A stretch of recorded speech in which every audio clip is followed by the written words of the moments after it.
Welcome to the Hank Cisco Show, ladies and gentlemen. Don't touch that remote. Got a great show. This is important for you and your family, your friends, your gumbades, your gummades, and everybody. It has to do with safety, you know. And Norristown is very blessed with two men that are in charge. Fire department, fire marshal, very dedicated men. And so it's good to have dedicated men, but it's also to have dedicated people in the community to cooperate. They see something that is suspicious or a problem, give a call. So today we're trying to let you know what we do, what Norristown does, the fire department and fire marshal, what their functions are. So, without further ado, from Norristown, Pennsylvania, the fire marshal. Tell him your name, Rock. Rich Lockhart. Nice to meet you. All right. See, he's got his Thanks name for right having on me on. there. See. So, all right, and he got the badge like a police officer. Now, tell me something about you. About me? Yeah. I'm originally from Ambler, and I live there. I'm married. I have two grown sons, older sons. What's two their boys. name? Michael and Brian. Michael's 24. He just got hired in Maryland as a fireman. Where? In Ambler? Anne Arundel County, Maryland. Where? Anne Arundel County, Maryland. Down south. Man, what's he doing down there? He likes it down south. It's Is he warmer. married? No, of course not. Oh. No. And then the other one? And then Brian's in Arcadia. He's attending college. Oh, yeah? So they're both good boys. How about your wife? Kathy. She's Kathy. a nurse at Einstein. She a fireman too? No. Wants nothing to do with it. Did she wake you up in case when the fire whistle blows? No. No?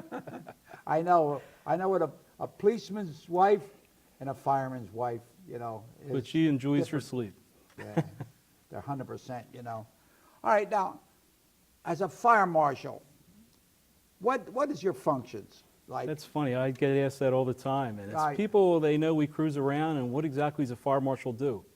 There's three main parts of our job. The first one is that we work with the building department very closely, and we inspect buildings for any fire code violations.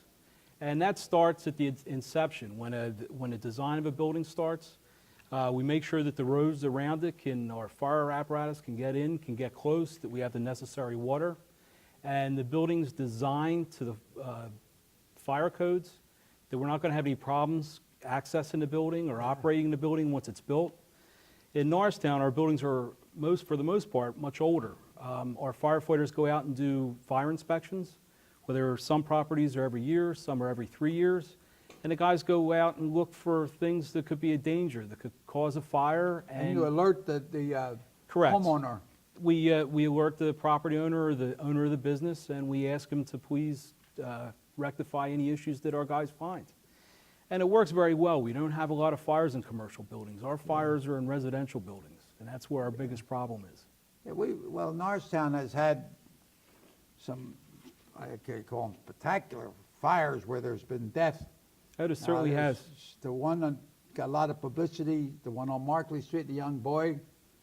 Well, the second part of our job is that we go out and investigate what caused fires. Okay. After a fire occurs, we go out and we work very closely with the Norristown Police Department, and we go out and we try to determine whether the fire is accidental or was intentionally set.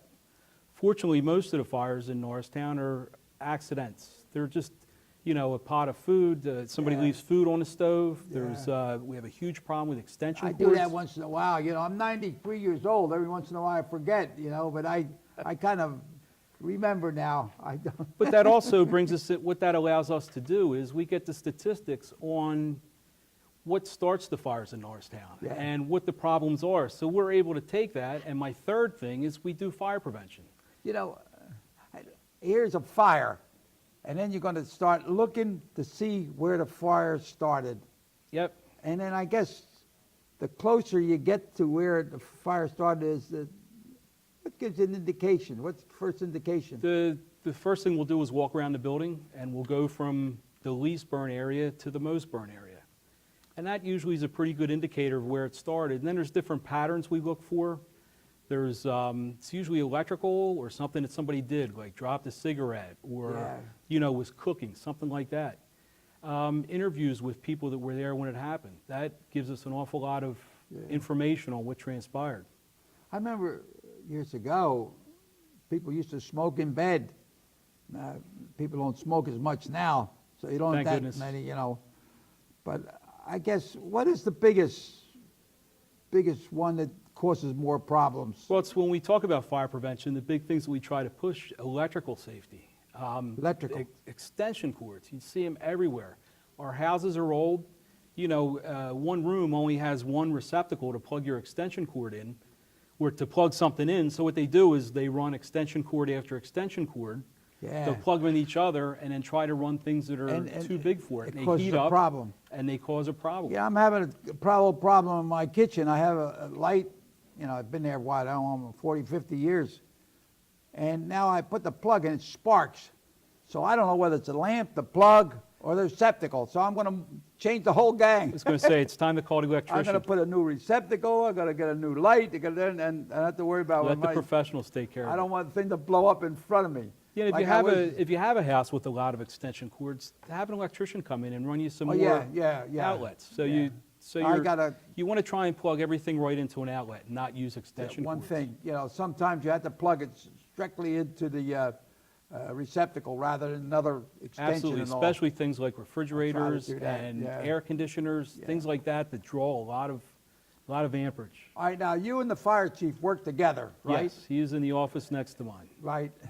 Now, sometimes now that the state police have a fire marshal, like, and they Correct. come When in and help there's, out sometimes. Yes, and the Montgomery County District Attorney's Office also has a fire investigator. Oh, okay. And the three of us, they Whenever come they in. see there's something wrong. Well, there's one of three things, right? If we think that it's an intentionally set fire, if there's been serious harm to someone, or someone has died in the fire, or it's a significant loss and I'm totally stumped about what make sure started it's it. not. They come in and a check our plan. work, or it's necessary for them to come in with the death or serious injury. Yeah, And they're great guys to work with, and I think we work very well as a team.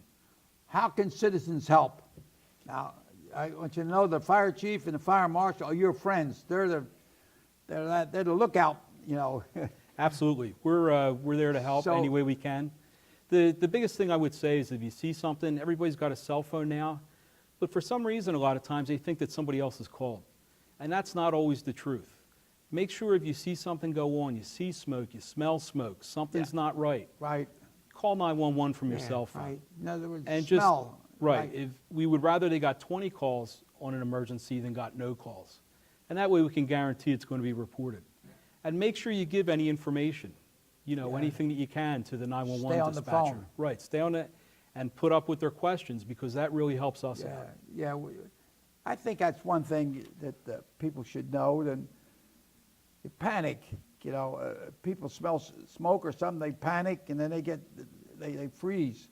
I know one time I was at my brother had a little restaurant over there along Roxborough, and the fire, the iron, she left the iron on there, and it burnt right through the wooden thing, and then Right. under the rug. And I smell the smoke. I froze, and I would think I was a rookie policeman then, but I froze on giving Right, the information. it's incredible so what first stress thing you get does is to you. calm down, and when in doubt, check it out. Absolutely. Okay. And that's our fire prevention efforts this year, really pushed by two really tragic fires we had last year. Yeah. The first one was on Markley Street, where On the young Markley man Street, the yeah. young man ran back into the How fire. did that start? Was there anything how that started? That fire is still under investigation, Yeah. and we haven't determined the cause. Yeah, it's got a lot of legs. 100%. Exactly, and that Yeah. was one that the state police was involved in, and the county detectives. And then the other fire on DeKalb Street, 4 people lost their lives. 4 people. 4 people, 2 older folks, and then 2 Children. young girls. And that fire was incredibly tragic. The thing about these fires, though, is the first fire on Markley Street, the young man ran back in. And the thing we're trying to teach is, once you're out, stay out. Stay outside, Right. wait for the fire department to get there, and tell us, and let us do our job. That is by far the most important thing. We're trained for it, we have the equipment for it, and we have water to extinguish the fire.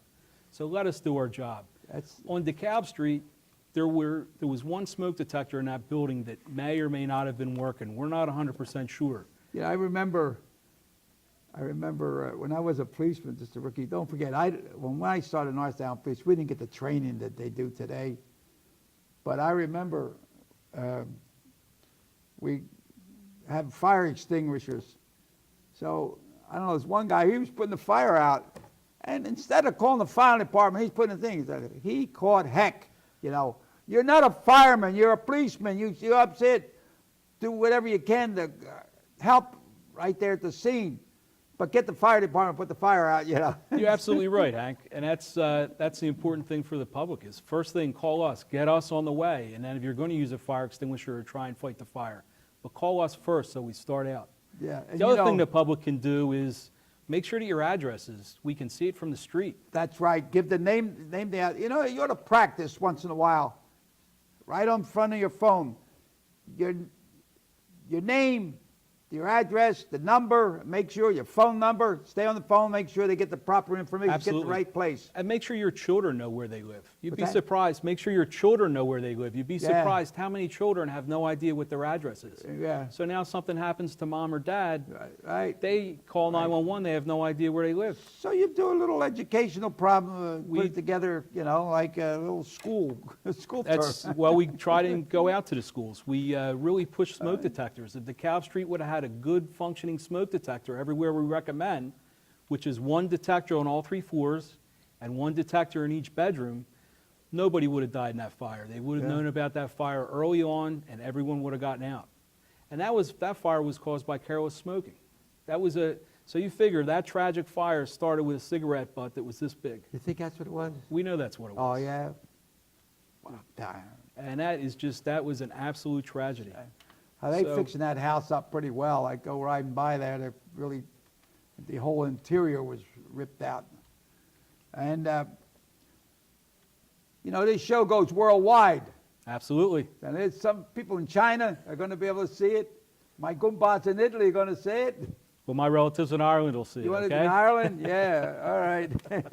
Yeah, you tell them, if the last resort, throw the beer. Put the fire out with the beer. Would that catch fire? No. No, not beer. That's alcohol. Yeah, more alcohol you need. Well, I don't want you to start a fire. Yeah. Well, let's talk about Chief O'Donnell. Oh, boy. He's your. You have to remember he's my boss. Yeah, so- is he your boss? Like, Yes, he is my boss is in the chief- chain of command. Yes, is the that fire chief. Chain of command. Yeah. Right. He's And fantastic to work with. He's the one that's overall responsible for everything that happens in the fire Right. department. And there was something about, I don't know, maybe you can clarify it, about fire hoses across the street.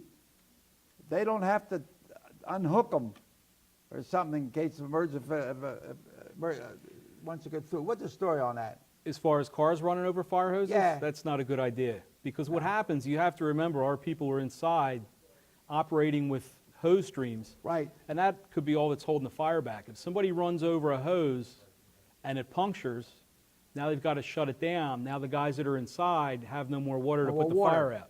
And another thing, that water, it's what do they call it, the pressure. PSI, pressure, right? You know, I was a very close friend of Frank Rizzo, and they were telling me about the problem they had, that one house over there where they thought the police officer shot the first shot. It wasn't the first shot from a police gun. It was from a water hose broke, and pow! And it sounded like a believe it. shot, and they thought, and so everybody started shooting, you know. So that's a powerful Correct, that's under a lot of pressure coming through there, right? You hold on to that thing, it'll slap you in the face and knock you out. Absolutely. There was about 140 pounds of pressure with the hose lines that the guys And were another on. thing is your hook and ladders. Tell me something about your hook and ladders. Well, we have actually 2 in town. We have one at Not 75 everybody feet. can go up them ladders. Right, and then we have the 100-footer at the Fairmount. 100 foot? It's 100 foot. So that sounds like a far distance, but when you're in Norristown, there's a bunch of cars parked in front of the building, so the truck's back a little bit. 100 feet doesn't go that far. Oh. So you'd be able to get to 1 Montgomery Plaza. It reaches the roof, but I'm not so sure you Well, want to you climb know, up I'm to afraid it. of height. Yes. I'm not a good guy on height. When I was a policeman, I said, you climb, I'm not going to go up there. You know, I'll freeze. I went to Shive Park and I went climbing up there, and then I was sitting on the steps going down because I was really scared of height. And I remember there was a fire on Main and DeKalb Street, and a fire went up there, and they went on the Armitage Hotel. Oh, I remember that. And I remember, and this one guy went up halfway, and I think he froze. I didn't know. I didn't know at that time whether he froze or not, but the fireman told me later they brought him down. For some reason or other, he froze up. Okay, we got a question from the balcony. Joe Bookwright is up in the balcony up there with a green jacket. All right, here's the one from, what's it say? Read it out loud, Rock. How can the community help you in your work? Well, the community can do a lot of things for us.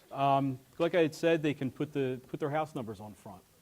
They can, when it snows out, make sure that the fire hydrants are kept clear of snow. That's important. That really helps right? us, because if there's 3 feet of snow on the ground, we can't find a hydrant. Makes it very difficult for us. And that's obviously we need water to put the fire out. Yeah. The other thing the community can do, we offer free smoke detectors to all the homeowners in Norristown. Let us come install your smoke detectors for free. We just won't install smoke detectors. If you have ones that are already there, we'll be more than happy to come out and check them out. If you just need batteries, we'll come out and change the batteries for you. It's all free of charge. And we even have a hotline for that service. And the number is 610. Wait, whoa. Run that by me again. Run it nice and slow. Free smoke detectors. 610-270-2870. What is that? That's our smoke detector hotline. We will come out and install smoke detectors in your home for free. Did I say they were free?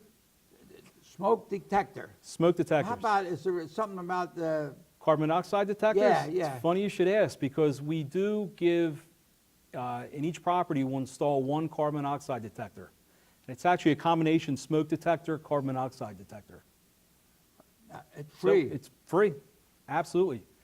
You hear what they said? If it's free, it's for me. Check with your fire marshal, your fire chief about prevention, things that help prevent. I got another one, this lady up there with the green dress. Here's another question for All right. How has fire prevention changed over your years in the job? That's a good question. I've been with the Norristown Fire Department. I've worked here 30 years. How many? 30. I forgot to ask him. Joe, what's wrong with me? He's been on the job for 30 years. Oh, and he don't even have a beard. No, not even the big mustache. Right? Yeah. So, and what? It's been some changes. Absolutely. Our outreach to the community has just grown. Our smoke detector program is new within the last couple of years. How about that safety house? The fire safety house that we have, What's that? we go Tell out me and what that educate does. children. That's changed. That's the fire safety house. So what it is, it's a trailer that actually is kind of like a trailer you go on vacation with, but inside the trailer there's a kitchen, there's a living room, and there's a bedroom.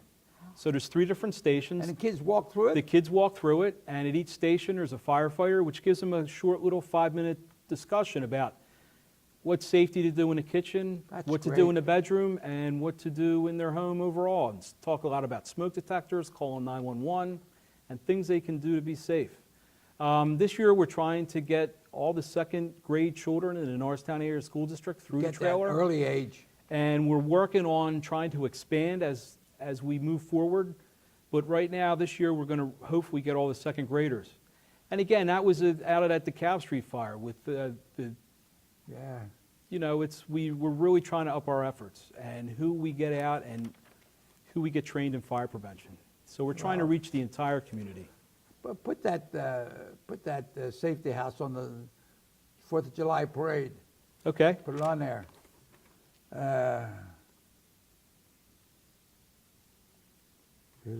Uh-oh. Well, we got a lawyer up there that's asking this question. What's that? What is the process of a fire investigation? That's a good question. There's a lot of books written on that. Basically, it follows the scientific theory that I learned in 8th grade. It's you have a hypothesis, you come up with a hypothesis, and you either prove it or you disprove it. And as you go along, you list all the reasons kind of for and against. And it's very simple. You walk around the property, like I said, least burnt to the most burnt. Keep going right And then down you try the to point. eliminate things. If there was not a, there was no electric there, but obviously it was a stovetop, then that's what we're going to look at. If it's right in the area of a receptacle, or you find a burn-up extension cord there, we'd look at something like that. Yeah. It's the ones that there's nothing there, and you're looking at and kind of scratching your head. They're the ones sometimes that you're out talking to the people that live there, the people that were there when the incident find happened. out. And that's what we're trying to find And you out. know, you got some guys that are, some families that are getting involved with illegal drugs and stuff, and they're cooking stuff, and something goes wrong. So that all has to be part of the investigation. That's when Absolutely. you call the DA in. Well, that's you know, also Norristown Police. Norristown Police. We Well, you work do very always- closely yeah, with you their don't- detectives. They're you great do it guys. Norristown They help us Police, out. and then it's in the district attorney's office, and they send somebody over and then make sure you get all the evidence, preserve the evidence and the Absolutely. crime It's a- scene. It's a make it very crime scene. time-consuming Now, job. Sometimes I read in the paper where there were people were complaining that they wanted to go back into the house, but you're the boss. You don't let nobody go back in that house until you finish your investigation. No, and our concern is you for their, don't move with the evidence. absolutely, our concern is for their safety, because our people are still moving in and out. And before we leave, we try to make it safe, because we realize people want to get back in and get their belongings and get things that are important to them. Yeah. If the building's if there's a lot of destruction, we'll send our people in with them. We'll try and make it as safe as we can, but it's after we're done, after our equipment's out. Our biggest problem is we're trying to move equipment out, they're trying to get in, and then somebody's going to end up getting hurt. Yeah. So that's something we ask, and usually people are pretty good, they understand. Then we really try and go out of our way. We work very closely with the Red Cross. They'll provide emergency housing and emergency funding. They'll also, the Red Cross does a great job. If you lost medications in a fire, they'll get you your medications usually that day. They'll get you to a shelter, they'll get you to a hotel, somewhere that you have a warm place to stay that night. This is my question. Why is that dog with the spots your logo? Is there any what's the history behind The that? Dalmatians? The Dalmatians, back when there were horses pulling the fire trucks, Huh? back in the day that horses pulled fire trucks, steamers, Oh. they actually ran beside the horses and kept the horses going in the right direction. Oh. That's never how knew the that. Dalmatians got started. I remember, I think I was in Chicago at a conference, and the guy says, Norristown is the county seat, okay? And years ago, you had to go to the courthouse to get a dog license, okay? So, Norristown being a county seat has its advantages and disadvantages. That year, there was over 60,000 dog licenses issued, and Norristown only had 129 fire plugs. Fire plugs, right? Is that Right? what they is? Fire hydrants? Yeah. Fire hydrants, what did I say? Fire plugs? Fire hydrants. Yeah, don't have 20, so where the dogs in, there's no place to go. So it has an advantage. I don't know where they go, but that's a joke, Well, you remember there was a Dalmatian at the Montgomery Hose at Pine and Freedley during the 90s. They had a Dalmatian for about 10 years. Yeah, They're little I Molly. think they have a spark Now we plug. have a fire hydrant that's Fire hydrant, exactly. and they have it like a dog. I go by that. It look like I'm waiting for the dog to cross. Yeah, when you're up in the North End, check it out. Yeah. So, Norristown, we have how many firehouses? We have 4 firehouses.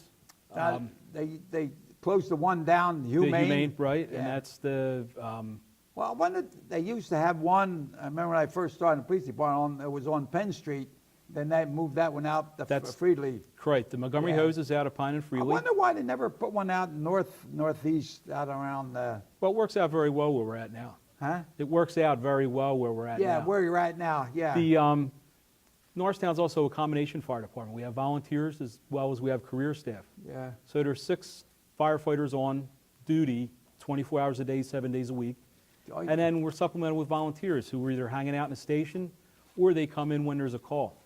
And they ask the question about what else can you do for a community, and that's come out and volunteer. They're always Yeah. looking for help. Just And always looking for volunteers, right? absolutely. And if they don't want to ride on a fire truck, they're always looking for help with And you don't have to live in clerical stuff. Norristown to be a fireman. No, you do not. No. Do not. And And also, the fire department's given a civil service examination for firefighter in June. Yeah, So I you can go to remember. our website and check that out if you want to be a fireman. What's If that? you're looking for another career, Hank, For me, yes, you. my God, wouldn't I won't be able to lift the hose. The hose would go like that. It takes two guys to hold the hose, don't Yes, it? depending on what size it is, yes. They're heavy. No, it's all right. No, I'll. It's a young I man's help job. them. I'll put gas in the fire truck so they can go. You know? No, I think, but I think firemen is really. I know my brother had a tap room over in Flowertown, and there was a fire, a nursing home or something. I think it was 9 people died. It was on the corner there at Germantown Pike and Wissahickon Yeah, I Drive. know. That was a And, while I ago. remember that was, I was working behind the counter making hoagies, and the fire whistle went off, and the firemen start going, and they went down there. And I remember there was, I think it was 9 people. Then Philadelphia, because that's Came on the down, borderline, yeah. and the Philadelphia come in and helped out, you know. But I remember somebody was trying to come down the ladder. They couldn't come down this way. Oh, panic, Yeah, that you was- know. You never get to the scene like that, so. But at Cisco's, they did have the best. Here's another question from the Cheesesteak balcony. hoagie. The guy Yep. with the hat. Take your hat off. You're inside. Go ahead. How does your department work with other towns and cities? That's a really good question because Norristown, How does your department? it's how do we work with other oh, yeah. departments. So we're surrounded by Bridgeport, East Norton, West Norton, Plymouth, and we work along with those other departments very well. Either we go and help them or they come and help us. Uh-huh. Our mutual aid partners, we have East Norton and Plymouth come in on all of our building fires. Bridgeport also comes over, and we also go out of town. And depending on what the severity of the fire is, we could have all of our mutual aid partners and all the communities around us. That's the same when they have a big fire. We share resources and we send our people to help them out. Volunteerism in the area is really declining. If you see, it's really in the United States it is. So it's more and more departments kind of have to group together to get the numbers of people. You talk about how heavy the hoses are, how heavy the ladders are. It's a very manpower intensive job, so we need a lot of people there quick to do the job right. Well, one of the most important things, whether it's policemen, firemen, education, training, experience. You put the whole 3 together. You got the experience, you got the training. Now, what training do our volunteers, firemen, get? Here's the guy with the brown jacket. Take your jacket off, it's warm in here. Go ahead. That's, The volunteers and the career staff all have the same training. If you were to Okay. walk through the door today to be a volunteer, training. training-wise, you would need to go, it's provided by the county at the Montgomery County Fire Academy, which is down on Conshohocken Oh, Road. that- So it's okay. close to home. And the basic firefighter 1 course, it's called, it's about 160 hours. They have regular fires and how to put them out and all. Oh, yeah. It's a lot of classroom, and then you go out and you practice what you just learned about. So it's classroom, it's hands-on, and it goes on for a couple months. It's 160 hours, so it's a lot of Yeah. classroom. Or Well, it's there's a lot one of thing I class. want to think. When I was a policeman, we had to keep our hats on. My sergeant would say, you're out of uniform. But I want to give the firemen, soon as that fire whistle blows and they get on them fire trucks, they put their hats on, their coats. And I see some of these police officers go to the scene of a shooting. They don't have their hat on. They don't have their thing on there. So what is this? You know, cut the cameras out and nobody, put your hat on, go in your equipment. That's why you give you equipment. That's absolutely right. Our guys, All right, you got 30 seconds. Tell me, what are we going to do? Norristown. stay great, stay safe, and make sure you call for your free smoke detector. Right. And smoke detectors and then other kind of smells too, right? Right. 911, you want to call, see something, see smoke, see flames, smell smoke, call 911 and let us do our job. Okay. Thank you very Rick, much. Thanks a lot for coming here, and I want to thank Chief O'Donnell for, we talked about coming on. I said, Chief, send your hitman in here.